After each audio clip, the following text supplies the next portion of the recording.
let's move on to our next review, and that is A Beautiful Day in the Neighborhood. This was directed by Marielle Heller, written by Micah Fitzgerman Blue and Noah Harpster. It's inspired by the 1998 article Can You Say Hero by Tom Junod, and it was published in Esquire. So, Will Ashton, who is in A Beautiful Day in the Neighborhood? What is this film about? And ultimately, was it your neighbor? Yeah, so I think I've made no secret of the fact that I'm very much anticipating this film, or was very much anticipating this film. For primarily the reason that it's based on Fred Rogers, at least in some part, because as I've talked about in our Won't You Be Our Neighbor review and a few other times, I consider Fred Rogers to be one of my local heroes, just being a citizen of Pittsburgh for most of my life. He has just been like this very warm, accepting presence in our community. And it's like, I was thinking back on this, like when I was a kid, like I didn't even realize that Mr. Rogers' Neighborhood was like a syndicated show. I just thought it was like a local thing that was just like really cool. You thought it was just for you. Well, no, because it was just like a very it only local, went like to it's your like house. Yeah, only my neighbor. No, just like it was like just very much like based in the city, and it was just like on PBS, which I knew had a lot of local television and stuff. So I was just like, oh, I just thought it was like some like small local indie or small local TV production, which it is in a sense, but yeah, I just didn't realize it had such a national presence until later in life. And I think it's certainly understandable why. Like, I think Mr. Rogers, I think people mistake that. I think for him, it wasn't so much that he was just a nice guy and that he like went around being kind and telling people to do good things. It was that he was willing to recognize the optimism and the humanity that underlied a lot of tragic and difficult things. So like when he talked about divorce or war or anything like that, he spoke to kids and adults in a fairly kind of grounded, understanding, sympathetic way, but he wasn't really entirely sugarcoating what was going on. Like he was acknowledging that life is tricky and it's sad and doesn't really make sense sometimes, but if you just try your best and go through it, you can probably get on the other side. And I think that's a message that I think that's a reason why Mr. Rogers' legacy has continued to impact people and move them. And I think that's what really what really stood out to me about this film. I should mention that I did see it at the Pittsburgh premiere with my mom. So I don't know. I mean, Mary Heller was introduced the movie. The screenwriters, producers were there. Tom, how you pronounce his last name? Juhan? I think it's Junod, but I could be wrong about that. Yeah. Yeah, he was there. So I don't know if that makes my opinion any bias in that respect, but I mean, in addition to not being particularly objective about the subject, but no, I really enjoyed this movie quite a lot. And to answer your earlier question, Tom Hanks plays Mr. Rogers in this film, but it's not really about like it's not a biopic as you were saying. Like it's not the Mr. Rogers story. Like it's not about like how he became a TV personality and like moved the country in different ways like that. If you want to see that story, that's Won't You Be My Neighbor. That's like the documentary. Right. This movie is more about like kind of it's a little similar, I guess, to like how Tom Hanks incorporated himself as Walt Disney and Saving Mr. Banks, where he's like kind of like a supporting presence that like looms throughout the film. And, you know, it's just kind of like a guiding hand throughout the film. But where that movie, Saving Mr. Banks, like it felt like kind of like Disney trying to like sugarcoat their image a little bit and kind of like, you know, kind of make themselves look good in some respects, even though I like that movie fine. This movie, I think, is a lot more appropriate about how it uses Mr. Rogers. Like there is like a benevolence to him. Like there is a recognition that, you know, like he like is a very well liked, almost like at times like seemingly perfect figure who can like say the right thing at the right time and like do all these amazing things for people. But I think it's really at the end of the day, like the thing that's really stood out to me more than anything else is recognizing, I think through Mary Heller's direction and the way she's able to make this a fairly understated and character driven story, is that through our actual protagonist, who is named Lloyd Vogel, who's based on Tom, the author of the article, right, played by Matthew Reeves, probably best known for The Americans. It tells a story that's like, you know, like kind of similar one before. It's like this kind of disgruntled, jaded journalist who has some family issues, primarily with his father, his estranged father, played by Chris Cooper. And as a new father himself, he's kind of wrestling with like how if he should lend a hand to forgive his father for the wrongs that have gone in their lives and how they've been strained over the years. This piece will be for an issue about heroes. Do you consider yourself a hero? I don't think of myself as a hero. No, not at all. What about Mr. Rogers? Is he a hero? I don't understand the question. Well, there's you, Fred, and then there's the character you play, Mr. Rogers. You said it was a play at the plate. Is that what happened to you? I'm here to interview you, Mr. Rogers. Well, that is what we're doing, isn't it? Where so many other directors, I think, could have made this material very hokey and, melodramatic in a lot of different respects. I think it's really a tribute to Marianne Heller that she is able to just see the grounded humanity in its story and just recognizing there's like this warmth and kindness to these characters, but not in a way that feels like overstated, at least not for me, and a way that feels like it's overly stressed upon, but just kind of recognizing that, like I said before, like Mr. Rogers' legacy was built more on recognizing that these things are difficult. There is no real easy answer to a lot of these things, but if you're willing to find that forgiveness or willing to recognize that the other person you have a difficult relationship with is a human themselves and that they have made flaws and they're willing to recognize their mistakes, there is some growth that can be found. It's not going to be an easy road, but there can be some potential that's found through that relationship. And I think this movie, it just really, really moved me in that respect. Like, I think it's a simple story and it's one I was expecting, but I just think it's done very well and very touching. And I'm very curious to see where you stand on this film. Oh, absolutely. Ready to talk about it. I went into this film expecting kind of something a little bit more straightforward, and I was worried about it with the trailers because I guess I was just worried that it was going to be one of those films where it fixates entirely on the Lloyd Vogel character. And this like fiction, it is sort of like an inspired by a true story, as it says, right? Where it's Marielle Heller and the screenwriters decide, you know what, we're just going to make up our own story. And that can be kind of dangerous because then I was like, well, is Mr. Rogers really in this that much? And is it really just using him as a cudgel? And instead, what I really liked about this film sold me immediately because it was like, no, Mr. Rogers is the narrator. And how perfect is that? That's such a good idea. Like, I love Marielle Heller. Like, I love her so much. Like, I've been thinking about directors and like some of my favorite directors of the last decade, wrapping up like this decade in film. And I'm looking at directors who've been very consistent, directors who have like debuted and then have gone on to just like be like incredible directors like over time.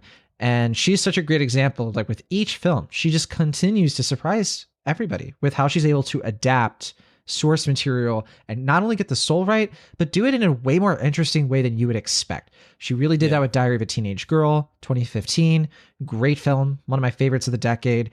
She also did that in Can You Ever Forgive Me, which took this story about a very unlikable author and made it very touching and just dripping with like ideas and subtext. And that Richard E. Grant performance ended up being like one of the best of the year. And so with this film, she just continues that trend of like showing us that like, yeah, trust me, I know what I'm doing. I am like, she is such a true blue visionary, I think, when it comes to understanding true stories and real people and then fictionalizing it, right? I guess Diary of a Teenage Girl doesn't really apply to that, but really that is more of like a fictional autobiography by the author of that graphic novel. And she's just so good at understanding and empathizing people and the people who lead these lives and then bringing it to the big screen so that we can understand them too. And that is what this movie is. Like, it's not about trying to get you to understand Mr. Rogers. It's trying to get you to understand who we are in relation to Mr. Rogers. I've long thought that he is a person who taught really great lessons, like you said, and like was able to help us understand really complicated, dark things like divorce and assassination and 9/11. And the sad tragedy of Mr. Rogers is that most of us never really took those lessons to heart, and we're hypocrites and we're fickle. And without Mr. Rogers around anymore, which is sad, we kind of come up with excuses for how terrible we are. But this movie is beautiful in the way that it, no pun intended, it's beautiful in the way that it says like, no, like even a guy like this Lloyd Vogel who really comes into this like as somebody who's a skeptic, a Mr. Rogers skeptic, he can take the lessons of Mr. Rogers and then apply it to his own life and then make other people's lives better. And that's the thesis of this movie. And I just think it's just so wonderful to see a movie like that, because I think we really need it. And I don't think what I think we don't need is isn't Mr. Rogers great movie? That was Won't You Be My Neighbor. For as much as I really liked that film, it did leave a bad taste in my mouth. The way that people were being like, "Yeah, Mr. Rogers is awesome." I'm like, well, yeah, well, you suck. Like, like if you think he's so great, why don't you actually like take that to heart? And I'm really talking to myself in that way too. Like, I'm, nobody's safe from from my wrath in that case. Like, I think we're just so bad at like living up to these lessons. But I think Marielle Heller found the exact right approach here, where she does make this feel like a really long episode of Mr. Rogers, and that Tom Hanks performance is what really sells it, because Tom Hanks is somebody who, he is still alive. He still captures that essence of a person who we have a really strong connection to as a good person. Like, I don't think at the same level as Mr. Rogers, but you look back on Tom Hanks and he's just like a really likable actor guy, like somebody that he's America's dad, right? So I think that he's the perfect choice here. And even though he doesn't look and sound exactly like Mr. Rogers, you still have the soul of it. Like, you're still able to believe that he has that same spirit of empathy and patience and talking to our level through these like things that I'm going to tell you, Will, like as soon as there's a moment, the film starts off like as like an episode of Mr. Rogers, and then it gets into the Lloyd Vogel stuff. And then when it goes back into the show and Mr. Rogers does his thing with Lloyd Vogel as part of the show, I started crying. Like, just the tears, I couldn't control it. And I know you don't cry in movies, and that's fine. I don't. You don't need to. But like they just started flowing. No, I have something to say about that though. I mean, I don't, like, that is true. I don't cry during movies. I'm not programmed to do that. The calculations didn't come in. But no, I mean, it was just one of those things where it's like, it wasn't even when the movie started. It was like just when the music started playing at the beginning, like I was instantly like, oh dear, like here, I'm getting misty eyed. No, I mean, serious though. But yeah. Like it's just like that instant, like, I mean, that's part of it's nostalgia, obviously, for me. And it's like also, but it is like you said, like, I think for me, Tom Hanks, I can't really think of anybody else. Well, I mean, I've talked about this. I mean, I guess my pick would have been the Modern Family guy. What's his name? Oh, I forget his name, but I know who you're talking about. Ty Burrell. Okay. I think he's the one that like looks the most like Mr. Rogers, and I think he could do it pretty well. But I agree with you that as far as just capturing the essence of Mr. Rogers and capturing that spirit and that that grounded sympathy. And it's okay. Well, let it happen. Let it. No, I'm sorry. My voice keeps cracking up. Sorry. For me, like, when Tom Hanks was playing the character, it never was like, oh, that's Mr. Rogers again. Like, it never quite, like, it felt like this is definitely Tom Hanks playing Mr. Rogers. But like you were saying earlier, I mean, I think it's just him capturing that essence of Mr. Rogers that really stuck out to me. It's just him capturing the spirit and the vibe, but in a way it didn't feel performative. Like, it didn't feel like he was just like mimicking Mr. Rogers, even though he does get the mannerisms pretty well. I'd say the voice too, mostly. Maybe not the speed of the voice, but it's close enough, I thought. Right. That's what I mean. It's like he gets the mannerisms up, but it doesn't necessarily just feel entirely like him, like painstakingly just trying to like capture those mannerisms pointedly. I mean, it's a tough gig because it's like everyone knows Mr. Rogers as like a television personality. It's like you have to capture it close enough where it's like people, like if it's not exact to the mannerisms, stuff like that, people are gonna be like, oh, that's not Mr. Rogers. But at the same time, you have to find that humanity there. And I think that is a tribute to Tom Hanks as a performer and his talents, which I sometimes think get overlooked. Like, I think people, like you said, like, because they see him as such like a like friendly buddy guy, that it can be kind of easy to forget that he's just a really good actor. And even though he kind of plays like these ceremonial celebrity figures a lot of times, like we did with like Captain Phillips and Sully and Walt Disney and now Mr. Rogers and all this stuff. Spies.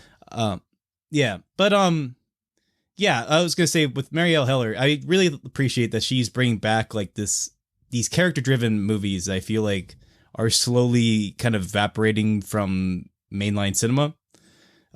She, like, I think, like you said, like there is something distinct about each film that they feel fairly different, but there is like a recurring theme of characters who are understandably flawed and they have their own hangups and their own difficulties, but they want to in some way kind of like find themselves on the other side, even if it takes some great resistance in the process. And I think there's something like almost like kind of like Cameron Crowe-esque about that. Like in the 90s, I was thinking a lot about how this movie, in addition to being a film centered in the 90s, there is like that kind of 90s aesthetic that I feel like, you know, maybe it's, again, maybe me being nostalgic about it, but I do think that's becoming more and more absent from movies nowadays. And it feels like I like movies like this that are very warm and unabashedly sweet, but they aren't just sugarcoating everything in a way that makes it feel overly sentimental. Like there is the humanity laid therein that makes it feel honest and sentimental and true to something that people can relate to and get something gratifying out of that experience. And I think that's what I'm really appreciating about her work, is that she's finding that humanity in different stories. And even though it's like her scope is getting bigger, there is that like very understated focus that I think is really a testament to her direction. And I'm very excited to see where she continues to go next. Couldn't agree more. Just kind of getting into final thoughts here. It sounds like we're both pretty with this film, and I heartily recommend it. And when it comes to, I mean, to me, it feels like if talking bad about it would just be like searching for flaws. Just in my case, I think, yeah, you can find things in here that don't work as well as the other things around it. I guess like nothing wrong with the Matthew Rhys performance, but I think the writing for Lloyd Vogel's character can be a little grating at times.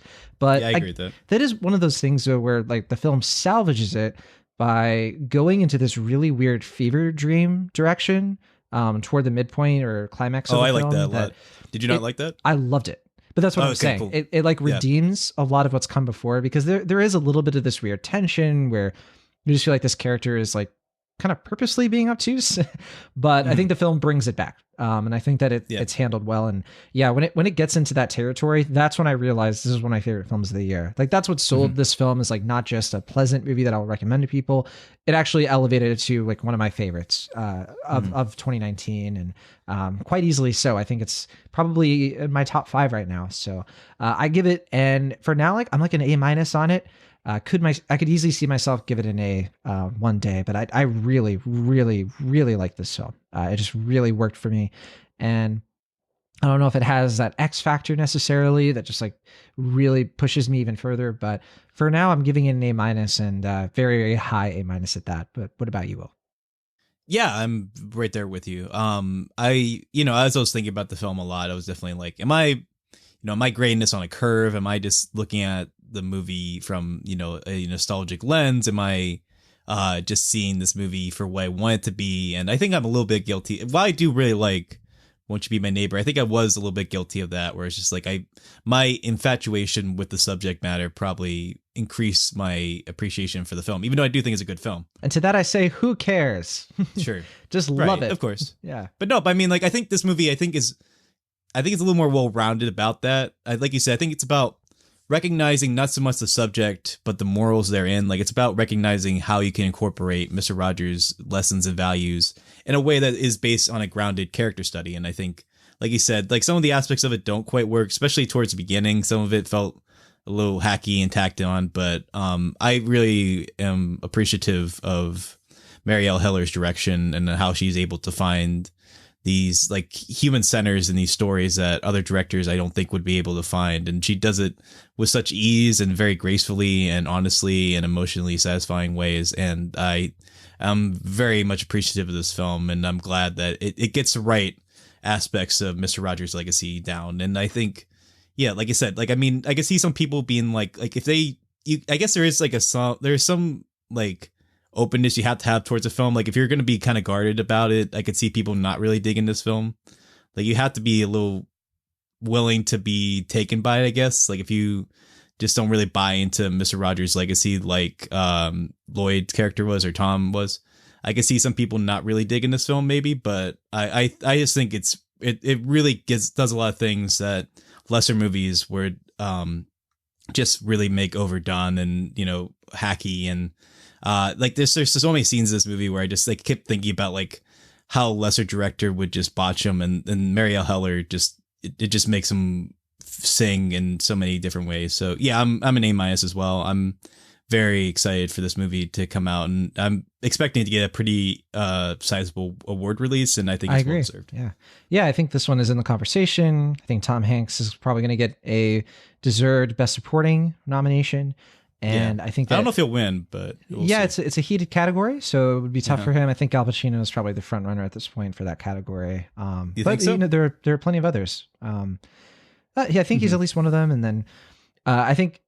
Easy film to check out. It's just 107 minutes, just under 2 hours.